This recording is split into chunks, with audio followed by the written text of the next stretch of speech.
The Heights told me to be very brief, short and sweet. The man writes a 350-page book and he wants me to be brief.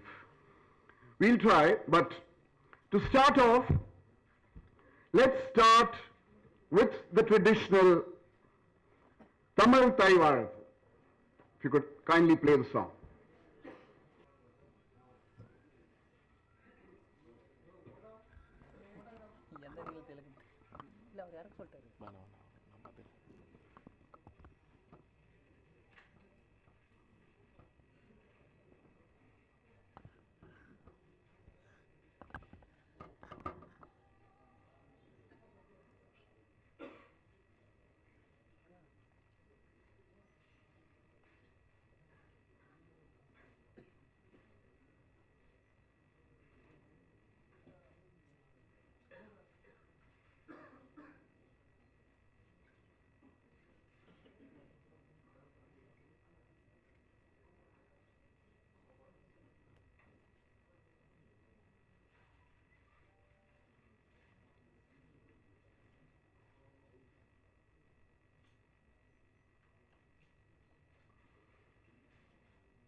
Thank you, ladies.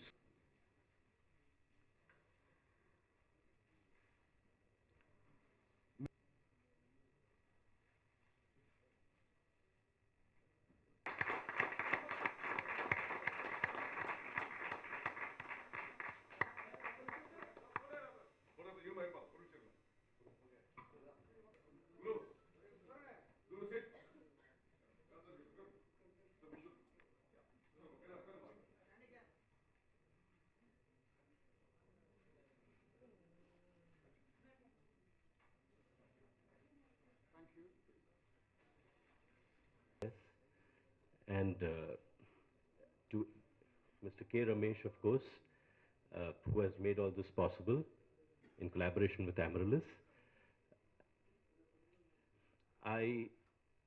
What I do is very simple. I put my very small feet in the very large footsteps of giants who have gone before me. And they are the true holders of this tradition of storytelling. All I am is a very distant descendant, trying to do in my own small way whatever I can. The Rig Ved is literally translates as the book of knowledge, and this great wealth of knowledge that's been handed down to us from generation to generation continues to inspire and enrich our lives in ways that we often don't even know. One example is this great story of 10 kings, or Dasharajan as it's called in the Rig Ved. And I discovered this story many, many years ago and was fascinated by how inspiring and how action-packed it is. I mean, today we are in the age of 4K and 3D and Ultra HD. But back then, in the age of the Vedic civilization, they were far ahead of us. They looked at the world not just in 3D, but in a complete multidimensional proportion. And that perspective has somehow been forgotten or lost somewhere along the way. Shri Kamalji was just telling me about how just today proof has been found of so many great legends, and proof is constantly being found of so many great stories and legends and historical tales that we have believed to be tales that are now being proven to be true. I can't tell you, for example, whether the story in the Rig Ved called Dasharajan, I can't tell you exactly where it happened, on which grassy field, in the shadow of which exact mountain. But what I can tell you is that it must have happened. And whenever anyone asks me, or asks, I think, any writer who studies the Vedas or the epics, is did these things really happen? Did these people really exist? I have a simple question to ask in return. There is no word in Sanskrit for fiction. So why would they lie? What reason would these storytellers or gurus or wonderful minds of that age have to lie about it? Whether it happened in exactly the way they describe it or not, the fact is, it happened in some form, and they reported it as they knew it to happen. We have to believe that because they had no paid news in those days. They had no gossip columns. They had no reason, as I said, to create fiction. And so we have to believe that there has to be truth at the center of that great story. And I approach all my retellings with that belief that there is a truth in it. Whether the truth is spiritual, whether it is the gift of knowledge being passed on in a nutshell, in a condensed form, is something that greater minds than I can analyze and study. What I found in Ten Kings is something that I'm constantly discovering in all our epics, is that these are direct television channels, if I may use the term, to an ancient past. Through these channels, we can actually switch on the Rig Veda if we are able to tune our minds to it, or the Ramayana, or the Mahabharata, or a great classic like Ponniyin Selvan, or any of these great legends and myths, so-called myths, and we can actually look through that television screen of history and imagination and look back into this past and see a world that once existed, great legends that once lived and walked the earth. And to me, that is the most exciting television possible. It's the biggest screen experience that one can possibly have, not just in 4K and 3D, but in the powerful cinema of the mind, which can't be replicated on any screen even today. And that is the greatness of our heritage and our culture, which I think still is waiting to be discovered. I have plucked out maybe one single pearl here or there, a few minor gems, a few larger ones. That's been my privilege, and I'm honored to be the person who happened to discover that gem or that oyster and that pearl.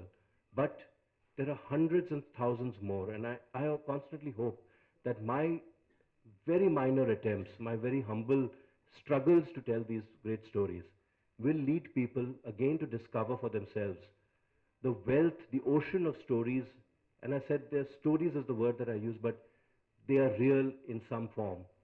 So I hope to lead people to discover these great stories and these great happenings that happened, that occurred all these years ago, and discover for themselves what a wonderful, wonderful channel that we have to the past that we can discover through the pages of these great works. Ten Kings is one small new attempt to do the same thing.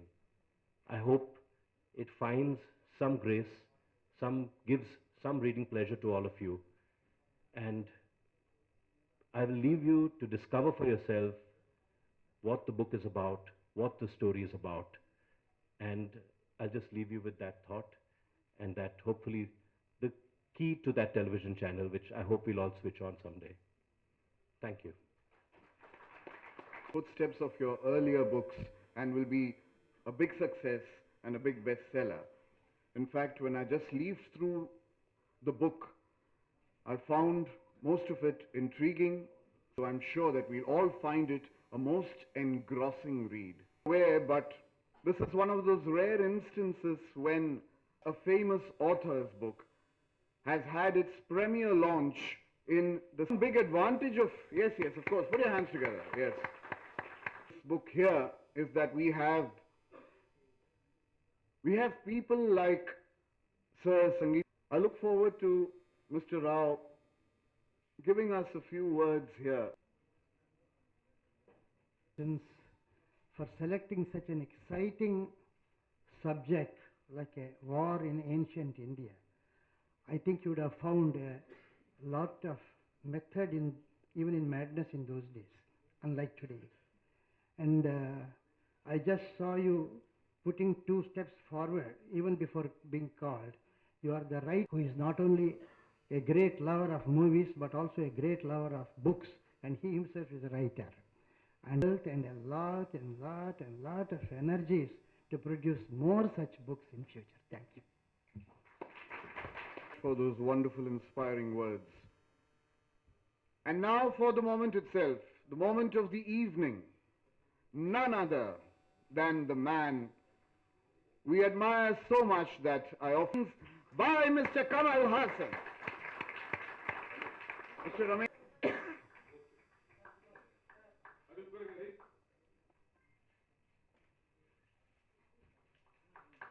That is it, ladies and gentlemen. 10 kings out for the world to see, read and admire.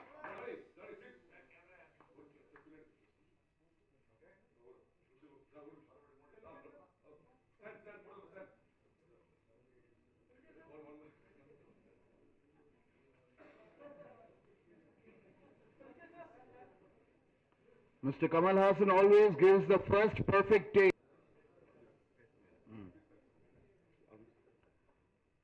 Thank you, gentlemen.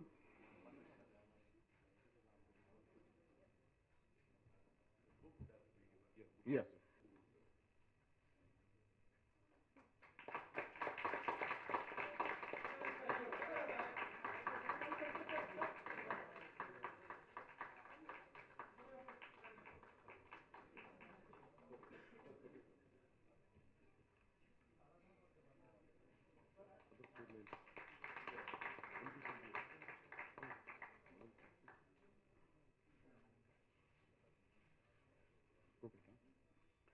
We also have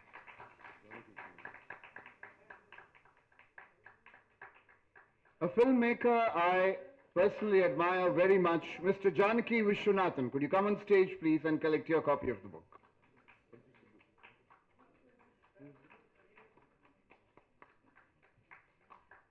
We also have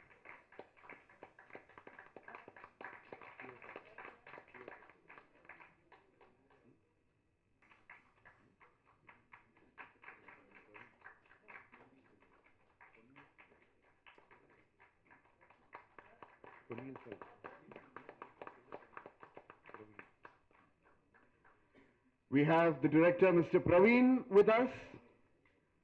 We'd like him to come up and the director.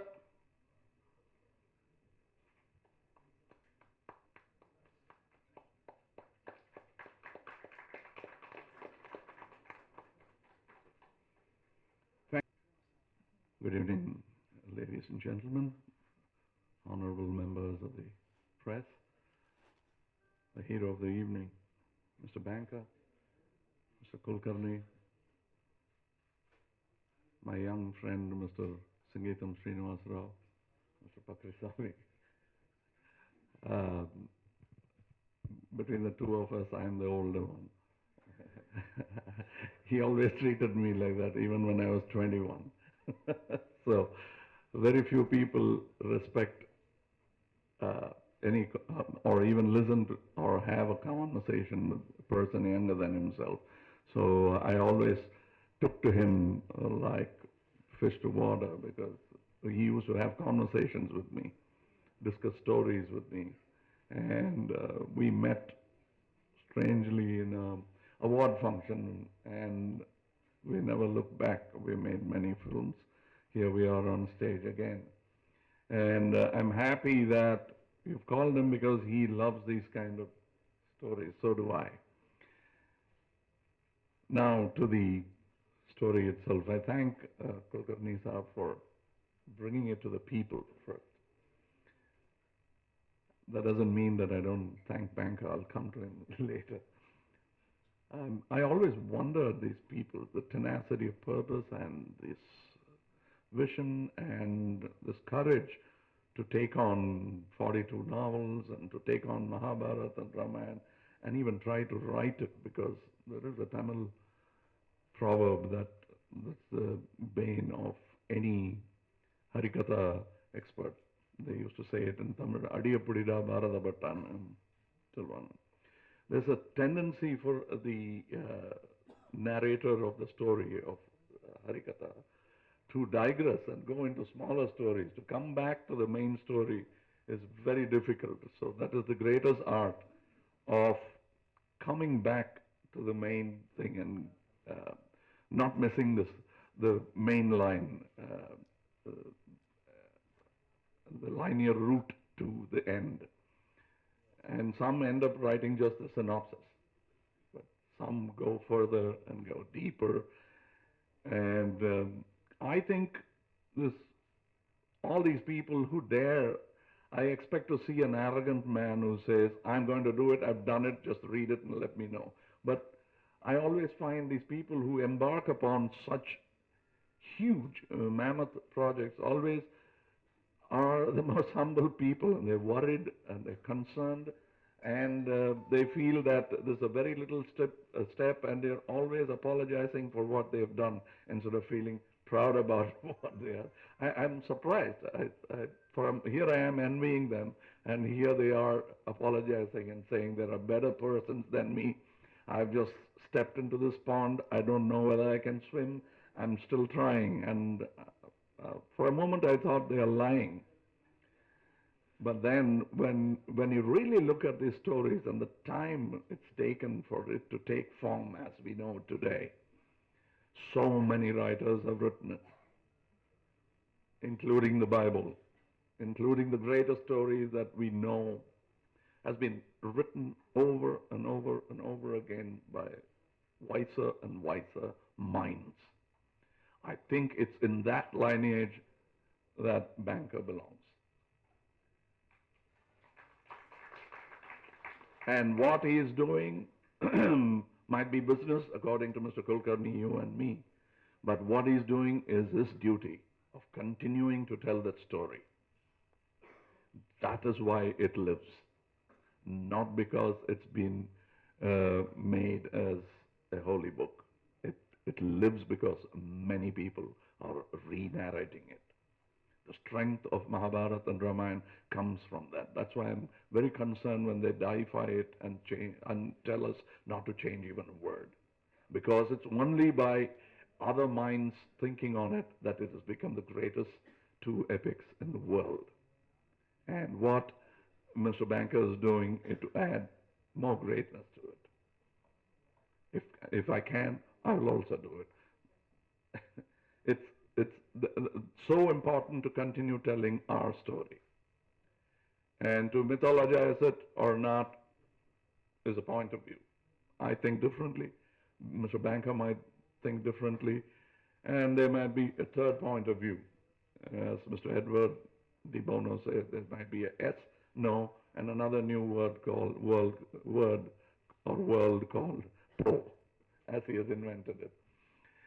So, with your permission, Mr. Banker, I'd like to translate what I've said, like your book is going to be translated, into Tamil. Vanakkam. இங்கே இந்த கொற்றவர் 10 தானம் கொடுக்குறேன் title ஏதோ translate பண்ணிட்டு இருக்காங்க 10 Kings அப்படின்னு தமிழ்ல சொல்ல வேணாமேன்னு பார்த்தேன் நான். அந்த 10 அரசர்களின் கதை, வேத காலத்தில் இருந்த கதையை எடுத்து சொல்ல துணிந்திருக்கிறார் திரு பேங்கர் அவர்கள். இப்படி துணிவுள்ளவர்கள் இங்கே வரும்பொழுது மார்தட்டி பேசுவார்கள் என்று நான் நினைத்து எதிர்பார்த்த போதெல்லாம் ஏமாந்திருக்கிறேன். இங்கே வந்து மேடையில் நின்று பதறி போய் நான் ஏதோ செய்திருக்கிறேன், தவறாக நினைத்துக் கொள்ளாதீர்கள். பெரியவர்கள் எல்லாம் முயற்சி செய்த ஒரு விஷயத்தை நானும் முயற்சி செய்திருக்கிறேன். இந்த பெருங்கடலில் குளத்தில் நீஞ்சி பழகிய நான் நீஞ்ச முயற்சிக்கிறேன். தேவைப்பட்டால் கரையேற்றுங்கள், தப்பு இருந்தால் மன்னித்து விடுங்கள், இப்படி சொல்வதையே தான் கேட்டிருக்கிறேன். இவர்களெல்லாம் பொய் சொல்லுகிறார்களோ என்று கூட எனக்கு தோன்றும் பிற்பாடு. நலவென்றாவை பார்த்தால் அதிலும் இருக்கிறது. அதேபோல் யானையை கட்டுவதற்கு நான் தாமரை தண்டுகளை எடுத்து கட்டுகிறேன். இது நடக்குமா தெரியவில்லை, ஆசைப்பட்டு கட்டிவிட்டேன் என்கிறார் நளவெண்பாவின் ஆசிரியர். ஸோ இது வம்சாவளியாக வந்து கொண்டிருக்கும் ஒரு அடக்கம்தான். இங்கே தமிழிலும் இது வரப்போகிறது. இந்த புத்தகத்தை பார்வையிடும் பெருமை எனக்கு கிடைத்தது சற்று உங்களுக்கு முன்பாக. இந்த முயற்சிகள் பாராட்டுக்குரியது.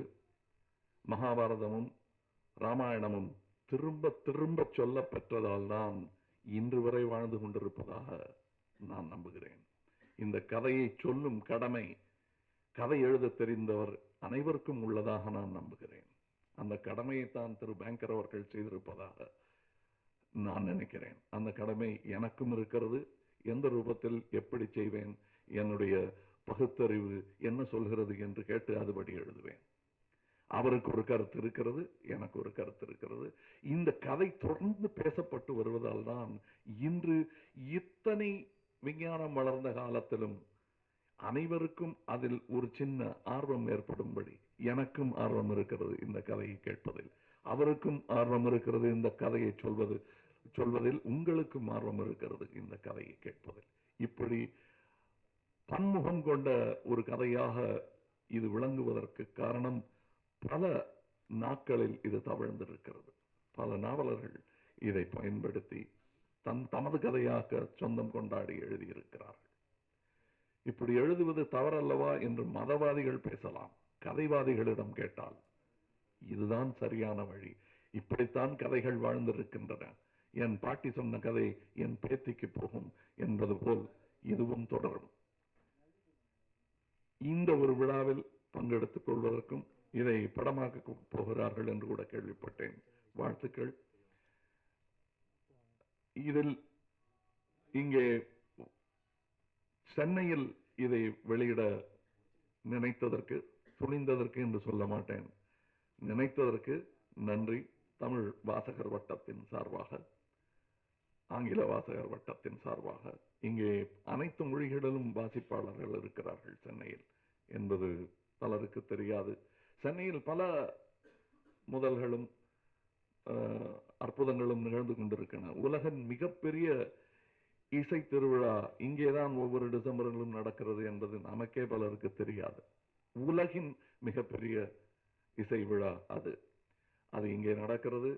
அந்த பெருமை சென்னைக்கு இருக்கிறது. சென்னையின் பெருமையை அவ்வப்போது நாம் கொண்டாட வேண்டும். இன்று அதைத்தான் கொண்டாடி கொண்டிருக்கிறோம். அந்த கொண்டாட்டத்திற்கு ஏற்பாடு செய்த திரு ரமேஷ் அவர்களுக்கும் குல்கர்ணி அவர்களுக்கும், இங்கே வந்திருந்து இந்த கொண்டாட்டத்தை பெருமைப்படுத்திய திரு சிங்கீதம் அவர்களுக்கும், நண்பர் பக்கிரிசாமி அவர்களுக்கும், இவரை பற்றி சொல்லும் போது சொன்னாங்க அத்தனை சினிமாக்காரர்களும் பயப்படும். அவற்றை கேட்டு பாருங்க, நான் பயப்படவே மாட்டேன் அவருக்கு. ஏன்னா நேர்மையா இருக்கிறவங்க யாரும் பயப்பட வேண்டியதில்லை. ஏதாவது இன்டர்புலேஷன் தப்பு பண்ணியிருந்தாதான் பயப்படணும். நான் அவர் முடிச்சு சர்டிபிகேட் கொடுத்ததுக்கு அப்புறம் வர போற பிரச்சனைகள் தான் எனக்கு பிரச்சனையே தவிர இங்க பிரச்சனை இல்லை. பாவம், அவரை போய் அது மாதிரி சொல்லக்கூடாது. அவர் தன் கடமையை மட்டும்தான் செய்கிறார். கடமை தவறியவர்கள் நிறைய பேர் இருக்காங்க, அவங்களதான் சொல்லணும். அவங்கள பார்த்து தான் நாங்கள்லாம் பயப்படுறோம். நன்றி, வணக்கம். A few questions to